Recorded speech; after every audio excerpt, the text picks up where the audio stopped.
Chapter 2 है हमारा principles of management. इसमें जैसे कि हम लोग ये डिस्कस कर रहे हैं कि what are the different principles which should be followed for efficient and effective management. ठीक है, तो सबसे पहले तो हमें ये समझना ज़रूरी है कि जो हमारे प्रिंसिपल्स हैं और जो हमारी टेक्निक्स हैं, इन दोनों में क्या डिफरेंस है। So write down some points.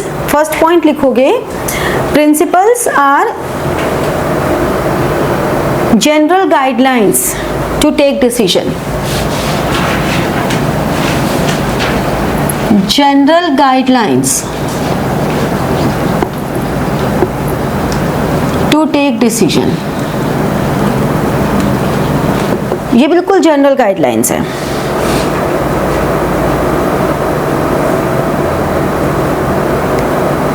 ठीक है, जबकि टेक्निक्स क्या हैं?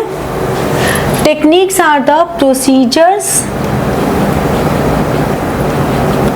And methods. Different procedures and methods हमारे हैं जो कि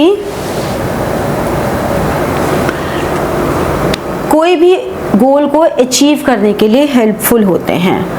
ठीक है, तो techniques are procedure, methods, series of actions, ये सब टेक्निक्स हैं टू अकम्प्लिश डिजायर्ड गोल्स। ठीक है, समझ में आई बात। फिर वैल्यूज। वैल्यूज क्या होती हैं? Values general rules of individuals है। ठीक है, ये है general rules of behaviour of individuals.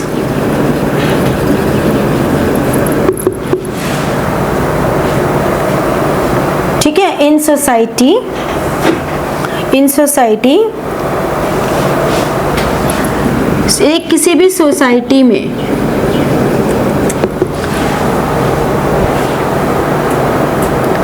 Formed through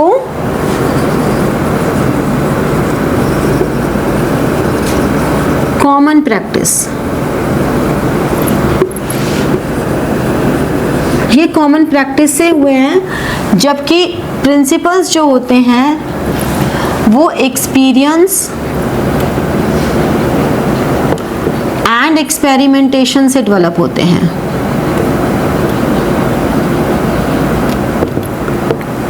ठीक है, प्रिंसिपल्स जो होते हैं वो एक्सपीरियंस एंड एक्सपेरिमेंटेशन की वजह से डेवलप होते हैं। ठीक है, तो एक्सपीरियंस से हमारे किसके प्रिंसिपल्स डेवलप हुए हैं? फ्योल के। और एक्सपेरिमेंटेशन से टेलर के। ठीक है, तो हमारे जो भी प्रिंसिपल्स हैं उनकी क्या क्या नेचर है। ये जो प्रिंसिपल्स हैं ये कुछ हमें डिसिप्लिन सिखा रहे हैं, ये प्रिंसिपल्स हमें गाइड कर रहे हैं, ये प्रिंसिपल्स हमें ये बता रहे हैं कि आप अगर एक मैनेजरियल पोजीशन पर हो तो how much type of behaviour you should follow so that you can use all the resources very well, you can coordinate all the resources very well। समझ में आई बात। तो ये जो प्रिंसिपल्स हैं ये एक कॉज एंड इफेक्ट रिलेशनशिप के साथ चल रहे हैं। ठीक है, तो अगर हम बात करें नेचर में, लिख लिया? मिटा दूं? मिटा दूं?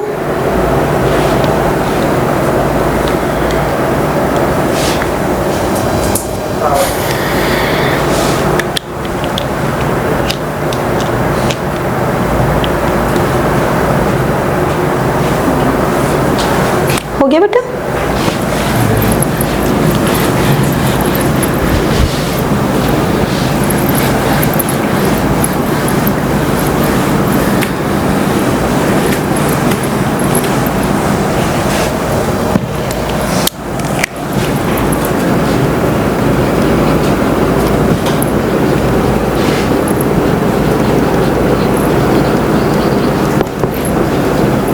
जब भी आपसे कोई ऐसे पूछा जाता है, कोशिश करो फ्लो चार्ट्स डायग्राम्स, कुछ भी देने की, किसी भी फॉर्म में दे सकते हो। जैसे कि हम नेचर को इस फॉर्म में भी दे सकते हैं, ठीक है ना, किसी भी टेबल फॉर्म में दे दो, बट देना चाहिए। जैसे कि फर्स्ट है यूनिवर्सल एप्लीकेबिलिटी।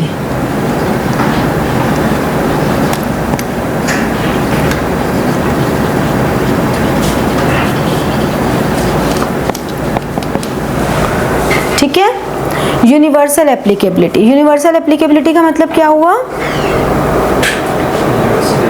यूनिवर्सली एप्लीकेबल है in all type of economies, चाहे आपका डेवलप्ड इकोनॉमी हो, अंडर डेवलप्ड हो, डेवलपिंग हो, मैन्युफैक्चरिंग सेक्टर हो, सर्विस सेक्टर हो, स्मॉल स्केल हो, लार्ज स्केल हो, हर तरह की, चाहे कोई गवर्नमेंट ऑफिस हो और चाहे प्राइवेट ऑफिस हो, ठीक है, सबके लिए ये प्रिंसिपल्स इंपॉर्टेंट है। एज अ स्टूडेंट आपके लिए भी इंपॉर्टेंट है, एज अ टीचर मेरे लिए भी इंपॉर्टेंट है, आपके स्कूल के लिए भी इंपॉर्टेंट है, सबके लिए इंपॉर्टेंट है। Universal, all type of organisation, all type of business, whether small और large, even for an NGO also this is applicable.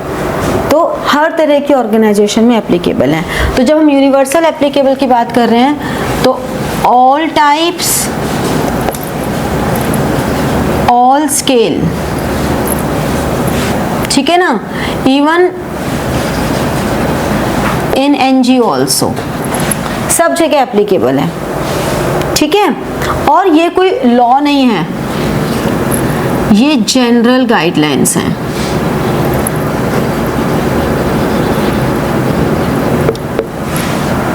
ठीक है, तो जैसे कि सेकंड है जनरल गाइडलाइंस। तो जो प्रिंसिपल्स हैं वो जनरल गाइडलाइंस हैं, वो कोई लॉ नहीं है, ठीक है। ऐसा नहीं है कि उसे फॉलो करना ज़रूरी ही है, ऐसा बिल्कुल भी नहीं होता।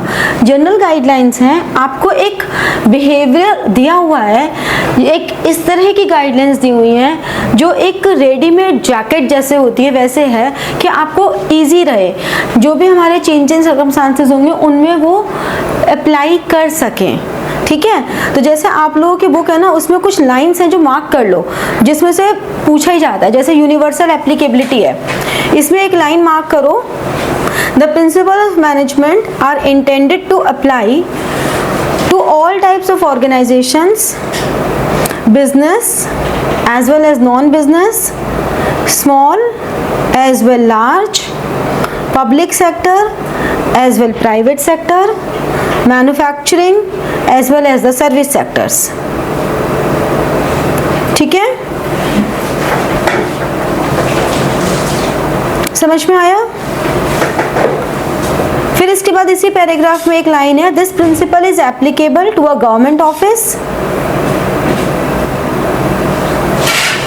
फिर इसी के नीचे एक और लाइन है, this principle is also applicable to a limited company where there are separate departments. ये लाइंस एज इट इज उठ के एमसीक्यूज में, आपके असर्शन रीजनिंग में, स्टेटमेंट बेस्ड क्वेश्चंस में, ट्रू फॉल्स में, केस स्टडीज में, हर जगह आती हैं। तो इसीलिए आपको एनसीईआरटी पढ़ना बहुत ज़रूरी है, क्योंकि एज इट इज़ लाइंस उठकर आती हैं। जब भी हमें कहीं कुछ कंफ्यूजन होती है तो हम एनसीईआरटी को ही रेफर करते हैं, ठीक है। जनरल गाइडलाइंस में लाइन मार्क कर लो,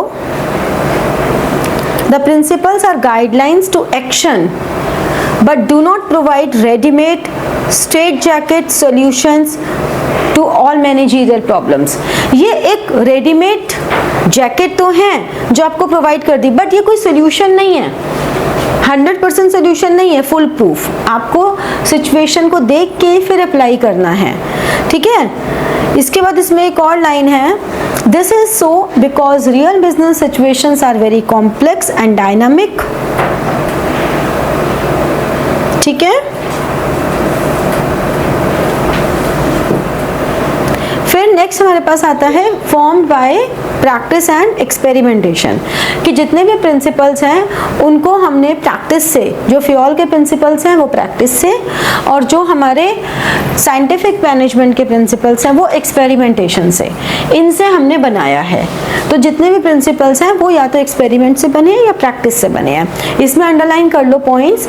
ये लाइंस में जो तुम्हें अंडरलाइन करवा रही हूँ ये इसलिए कि इंपॉर्टेंट हैं, आपको पढ़ना है बार बार और इन लाइंस पे फोकस करना है। सिर्फ यही लाइंस नहीं पढ़नी, आगे पीछे एग्जाम्पल्स हैं वो भी पूरे पढ़ने हैं। इसमें मार्क करो, the principles of management are formed by experience and collective wisdom of managers as well as experimentation.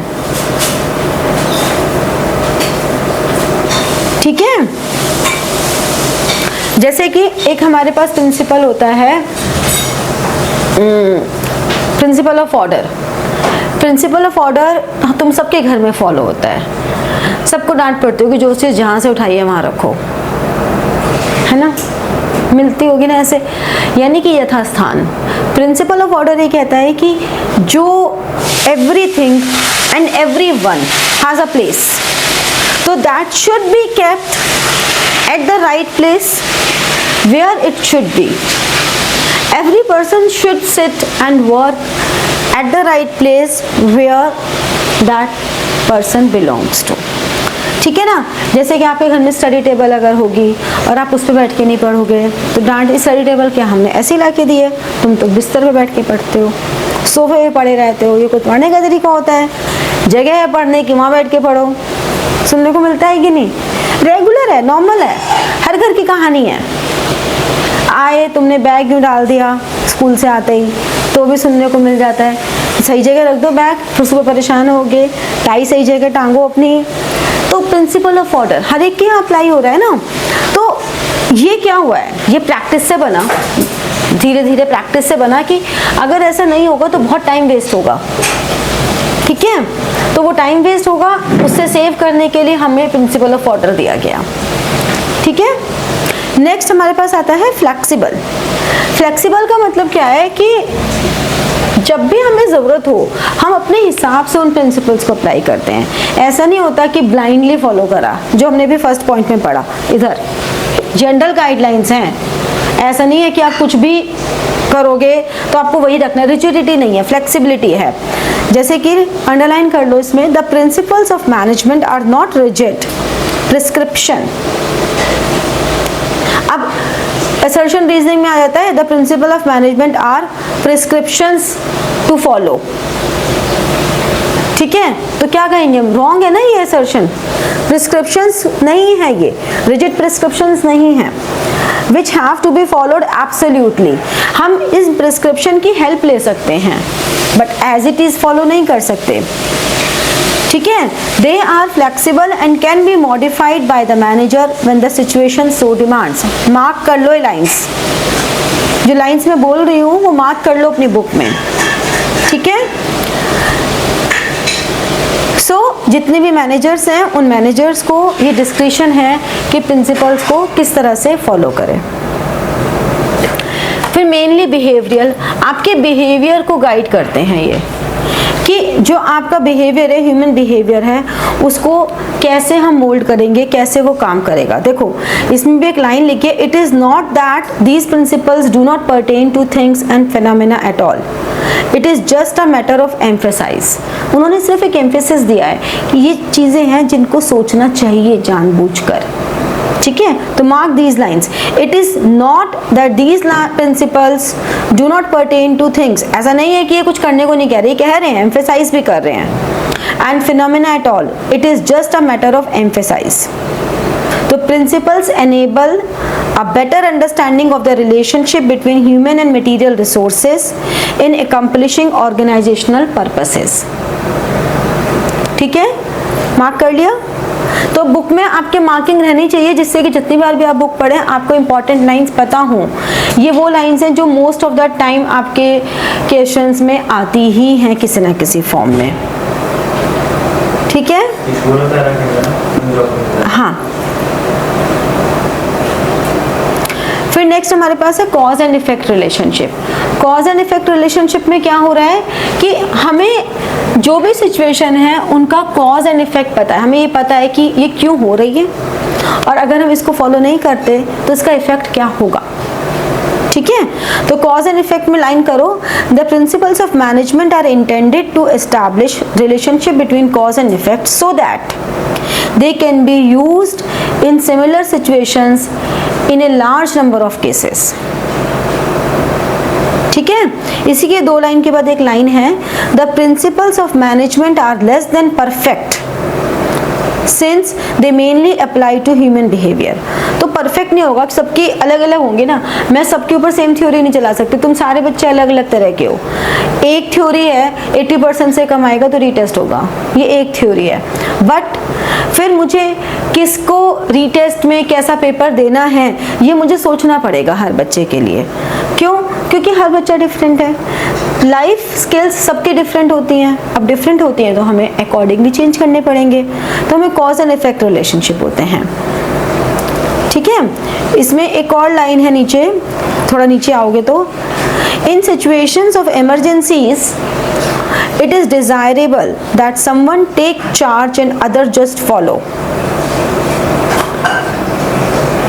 ठीक है, हमें देखना पड़ता है, हम ये नहीं कह सकते कि सबका मिला जुला के काम है, दैट इज गुड, सब मिलजुल के काम करें, बट कोई भी सिचुएशन आएगी तो हमें चार्ज तो लेना पड़ेगा ना। मैं एक तरफ तुम्हें बोल दूं कि बेटा देखो तुम ना नोट्स बना लो, इसके ऐसे नोट्स बनाओ, लेकिन अगर नहीं बनाओगे तो मुझे चार्ज लेना पड़ेगा। ठीक है, और अगर मैं तुमसे गुस्सा हो जाऊंगी तो तुम में से किसी को चार्ज लेना पड़ेगा कि मैम गुस्सा हो रही है तो चलो भैया संभालें सिचुएशन को। ठीक है ना, तो कोई एक जना खड़ा होकर बोलता है कि मैम हम इस दिन ये कर लेंगे, हम ये काम कर लाएंगे, हम सबकी तरफ से बोल रहे हैं, या मैम आप ये वाली क्लास ले लो या मत लो, व्हाटसोएवर चार्ज तो लेना पड़ता है ना। कंटिंजेंट, कंटिंजेंट वर्ड का मतलब क्या होता है? डिपेंड्स ऑन फ्यूचर कंटिजेंसीज, मतलब फ्यूचर के किसी अकरेंस पर बेस्ड होता है। ठीक है, कंटिजेंसी मतलब जो फ्यूचर पर बेस्ड हो, तो वो कंटिजेंसीज होती हैं। तो प्रिंसिपल ऑफ मैनेजमेंट कंटिजेंट क्यों है? क्योंकि हमने कहा ना फ्लेक्सिबल है, डायनामिक सिचुएशंस में वो हमको एक जनरल गाइडलाइंस दे रहे हैं। तो ऐसे में हमें सिर्फ ये देखना है कि आखिर ये जो कंटिजेंसी है इसमें कौन सा प्रिंसिपल किस तरह से अप्लाई होना है, क्योंकि एवरी ह्यूमन इज डिफरेंट। तो इसमें मार्क करो, the application of principles has to be changed as per requirements. और इसी की पहले वाली लाइन है, the application of principles of management is contingent और dependent upon the prevailing situation at a particular point of time.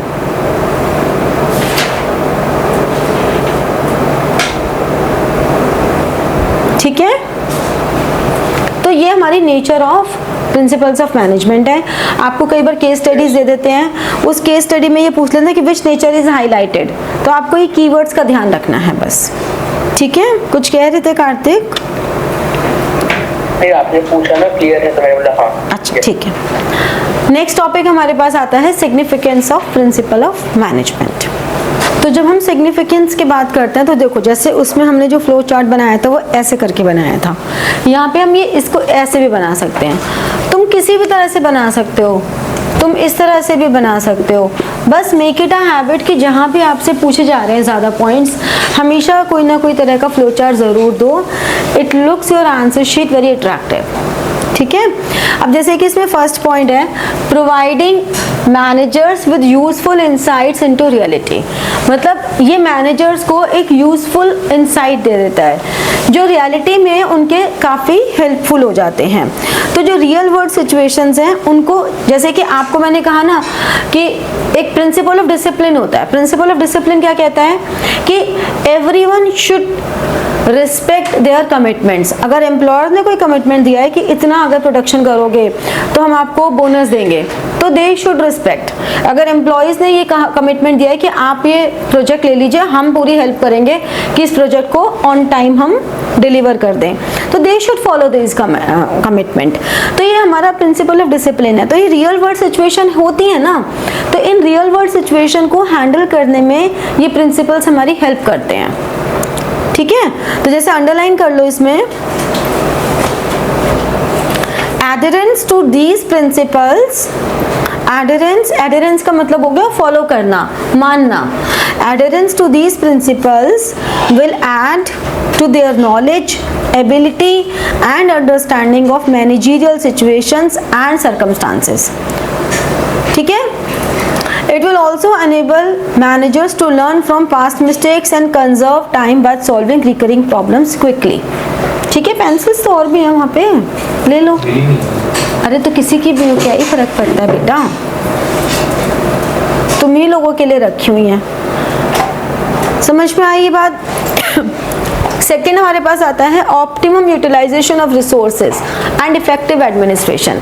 जितने भी resources हैं उनका ऑप्टिमम यूटिलाइजेशन करना, मिनिमम वेस्टेज करना, मैक्सिमम बेनिफिट लेना, एडमिनिस्ट्रेशन को इफेक्टिव रखना, जिससे कि जो भी हमारे काम हैं उनमें डिलेज ना हो, ऑन टाइम हो और ज़्यादा फ्रूटफुल हो, हमें ज़्यादा उनसे आउटकम मिले। तो देखो इसमें अंडरलाइन करो, by optimum use we mean that the resources should be put to use in such a manner that they should give maximum benefits with minimum cost. Principles equip the managers to foresee the cause and effect relationships of their decisions and actions. As such, the wastage associated with the trial and error approach can be overcome. ठीक है, ये जो paragraph है ये बहुत important है इसमें। Fine, इसके बाद एक और लाइन है, effective administration necessitates impersonalisation of managerial conduct so that managerial power is used with due discretion.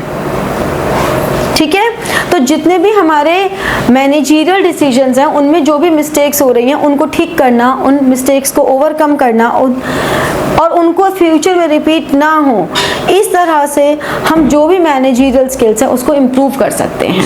तो ये हमें एक गाइडलाइन प्रोवाइड कर रहे हैं, क्योंकि हर एक मैनेजर में ह्यूमन बीइंग है ना, हम कितना भी कह लें कि हम लोग इम्पार्शियल हैं, थोड़ा बहुत तो प्रेजुडाइज हो ही जाते हैं, ऐसा हो नहीं सकता। ठीक है, मैं कहूँ मेरे लिए सारे बच्चे बराबर हैं, लेकिन फिर भी कहीं ना कहीं ऐसा हो जाता है कि किसी को मैं शायद कभी ज़्यादा डांट देती हूँ, किसी बच्चों को ये फील हो जाता होगा कि मैम ना मुझे ही बहुत ज़्यादा डांटती हैं, या किसी को ये भी फील होता है कि मैम मुझसे ना कभी नहीं डांटती हैं। ऐसा हो जाता है, दिस इज वेरी बेसिक, इसमें तुम गलत नहीं हो अगर तुम्हें ऐसी कोई फीलिंग आती है तो, क्योंकि हम ह्यूमन बीइंग्स हैं, मैनेजर ह्यूमन बीइंग है, कहीं ना कहीं प्रेजुडाइज होएगा, बायसनेस आएगी, बट वो बायसनेस इतनी ज़्यादा नहीं होनी चाहिए कि वो वर्किंग एफिशिएंसी खराब करे। ठीक है ना, पर्सनल बायसनेस इतनी ज़्यादा नहीं होनी चाहिए, उसके डिसीजन इस बायसनेस से फ्री होने चाहिए, प्रेजुडाइज फ्री होने चाहिए। ठीक है ना, अगर मैनेजर के डिसीजंस इन सब से इफेक्ट होने लग जाएंगे तो वो गलत हो जाता है। होना में बुरी बात नहीं है, लेकिन उनके डिसीजंस फेवरेबल नहीं होने चाहिए कि मैं ये बोलूँ अच्छा आज तुम नहीं आओगे, अच्छा तुम नहीं आओगे तो ना फिर क्लास कैंसिल कर देते हैं, फिर क्या फ़ायदा, तुम्हारी क्लास मिस हो जाएगी। फिर इन्होंने बोला मैम हम नहीं आएंगे, ये क्यों नहीं आओगे, ये कोई बात होती है क्या, आना पड़ेगा। फिर तुम्हें क्या लगेगा, अच्छा जब वो नहीं आए तो क्लास कैंसिल, और हम नहीं आए तो मतलब हम नहीं आए तो मतलब ये कोई बात होती है, डांट पड़ रही है, तो ये तो गलत हो गई ना।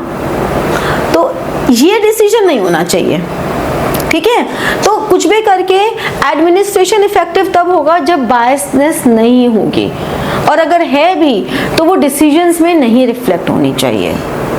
ठीक है, फिर नेक्स्ट हमारे पास आता है साइंटिफिक डिसीजन। साइंटिफिक डिसीजन का मतलब क्या हुआ, ऐसे डिसीजन जो कि बाकायदा कॉज एंड इफेक्ट लेकर आ रहे हैं, जिनको हम जस्टिफाई कर रहे हैं, रियलिस्टिक होते हैं, हमें उनके रीजनिंग पता होती है कि why we are taking such decisions, वो साइंटिफिक है। जैसे कि you can underline it, decisions must be based on facts, facts पे बेस्ड होने चाहिए, हवा में नहीं लेने, क्यों हम ये डिसीजन ले रहे हैं that should be followed, thoughtful and justifiable in terms of intended purpose, आपका क्या ऑब्जेक्टिव है उस ऑब्जेक्टिव के रिलेशन में होने चाहिए। They must be timely, realistic and subject to measurement and evaluation, ऐसे होने चाहिए जो हमें ये पता हो कि रियलिस्टिक है और मेजर कर सकते हैं, मतलब हमने जो भी गोल्स बनाए वो मेजरेबल होने चाहिए, स्टैंडर्ड्स होने चाहिए कि आप किस बेसिस पे देखोगे हमें अचीव हुआ या नहीं हुआ। मैंने अगर आप लोगों को बोला कि 80% से कम पे रीटेस्ट है, तो एक हमने पैरामीटर बनाया ना, तो ये साइंटिफिक डिसीजन है, ठीक है। क्योंकि किसी भी कॉलेज में आगे एडमिशन लेने जाओगे तो मिनिमम इतना तो चाहिए, इसके भी नीचे तो एडमिशन ही नहीं मिलेगा। तो हमने साइंटिफिक डिसीजन लिया हुआ है ये एक, ठीक है ना। Management principles help in thoughtful decision making rather than blind faith, ठीक है। Underline these lines. और एक लास्ट लाइन है इस पैराग्राफ में, they are based on the objective assessment of the situation, ठीक है।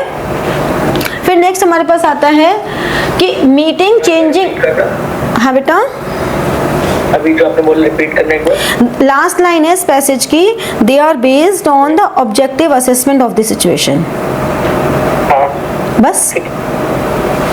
अब नेक्स्ट पॉइंट है meeting change in environment requirements. हमारा जो एनवायरनमेंट है उसमें चेंजेस होते रहते हैं। तो इस एनवायरनमेंट में जो फ्लेक्सिबिलिटीज़ हैं, इन चेंजेस को इजीली हम अडॉप्ट कर सकें, ये प्रिंसिपल ऑफ मैनेजमेंट हमें हेल्प करते हैं, ठीक है। जैसे कि अंडरलाइन करो इसमें भी, principles are in the nature of general guidelines but they are modified and as such helps managers to meet changing requirements of the environment, ठीक है। तो हमने अपनी जितनी भी एक्टिविटीज एक कंपनी में होती हैं, उन एक्टिविटीज में जब भी कोई चेंजेस आएंगे तो प्रिंसिपल्स अडॉप्ट करने में हेल्प करते हैं, ठीक है। फिर नेक्स्ट है fulfilling social responsibility. Social responsibility को तो फुलफिल करना बहुत ज़रूरी है, क्योंकि आप सोसाइटी के रिसोर्सेज यूज़ कर रहे हो और फिर सोसाइटी के प्रति आपकी जो जिम्मेवारियाँ हैं आप उसे पूरा नहीं करोगे, that is not good, that is not acceptable, है ना, नहीं है ना। तो इसमें अंडरलाइन करो, the increased awareness of the public forces business, especially limited companies, to fulfill their social responsibilities. फिर इसी में दो लाइन छोड़कर है, the interpretation of the principles also assumes newer and contemporary meanings with the change in time.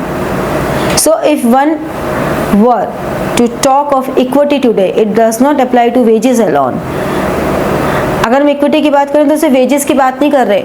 आप equity का मतलब है कि आप ट्रीटमेंट भी सेम दो, वेजेस के साथ साथ प्रमोशन है वो भी सेम दो, बोलने का तरीका है वो भी सेम दो, ठीक है ना। तो एनवायरनमेंट भी सेम दो, हर चीज़ सेम दो। फिर management training education and research. Management training क्यों ज़रूरी है, जिससे कि मैनेजमेंट को ट्रेनिंग रहे, फर्दर रिसर्च हम करते रहें और रिसर्च करके न्यू थ्योरीज एस्टैब्लिश करें, ठीक है। इसमें जैसे लिखो, ये अंडरलाइन करो, as such these are used as a basis of management training education and research. इसमें काफ़ी लाइंस छोड़ के नीचे एक लाइन है, these principles provide basic groundwork for the development of management as a discipline. जैसे कि हमने फर्स्ट चैप्टर में भी पढ़ा था कि management is not a full fledged profession, क्योंकि मैनेजर बनने के लिए मिनिमम क्वालिफिकेशन MBA हो ऐसा कोई कंपलसरी नहीं है। बट जब हम रेगुलर रिसर्च करते हैं, एजुकेशन लेते हैं, तो हमारे लिए ईजी हो जाता है to be a manager when we pursue a degree of MBA, ठीक है। तो इस तरह से ये हमारा हेल्प करता है। अब जितना हमने पढ़ा है आप सब लोग इतना ज़रूर पढ़ कर आएंगे, बहुत थोड़ा सा ही है। फिर नेक्स्ट क्लास में हम प्रिंसिपल्स करेंगे, ठीक है। तो like, share and press the bell button for getting your notifications and comment, ठीक है। Thank you.